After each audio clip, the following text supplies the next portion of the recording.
Commencez la pose du premier lait de Triso Super 12 en bas de toiture.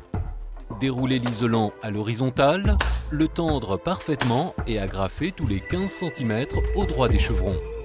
Prévoir que les laits se superposent au droit d'un support bois. Les bords décalés des laits du Triso Super 12 permettent de parfaire l'étanchéité à l'air et à l'eau aisément.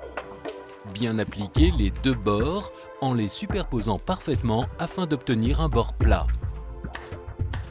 Posez le deuxième lait sur toute sa surface en prévoyant un débordement de 15 cm sur les murs adjacents.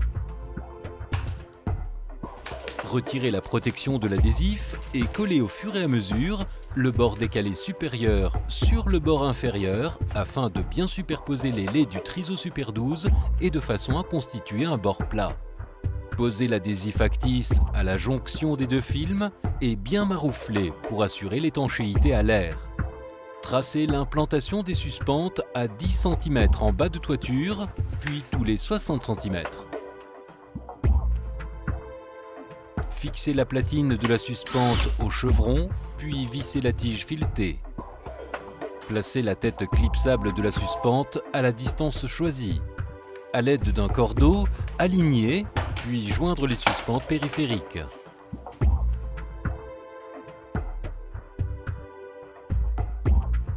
Vissez les suspentes intermédiaires en se repérant au cordeau. En bas de toiture, prévoir une suspente sur chaque chevron. En partie courante, mettre une suspente tous les deux chevrons en les alternant d'une rangée sur l'autre.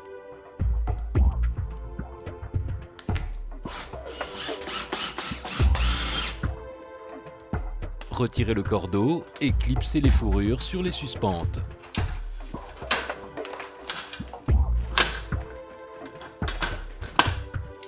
La finition est assurée par un parement décoratif type plaque de plâtre.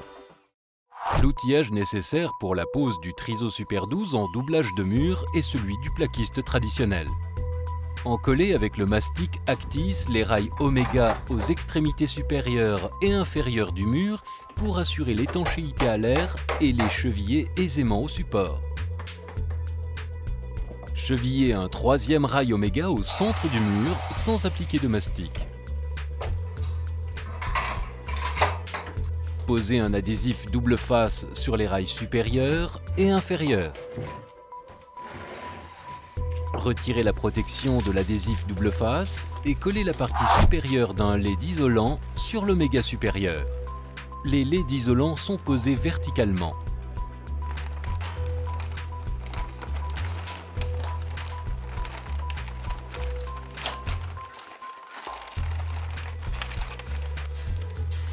Collez la partie inférieure du lait d'isolant bien tendu sur le rail inférieur.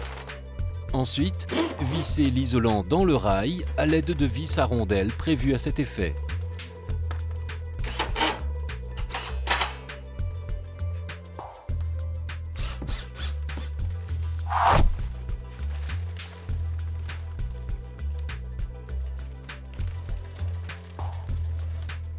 À la jonction verticale de deux laits, enlevez la protection adhésive et superposez les bords décalés des deux laits pour obtenir un bord plat.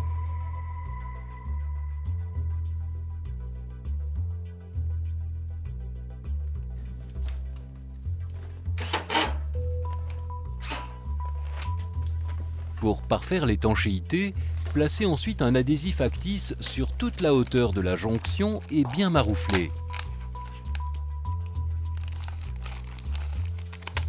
Mettre en place les montants tous les 60 cm en partant de l'angle du doublage.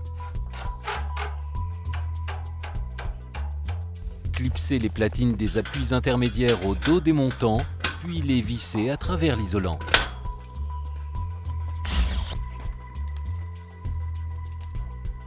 Réglez la planéité et la verticalité du montant à l'aide de la vis de l'appui.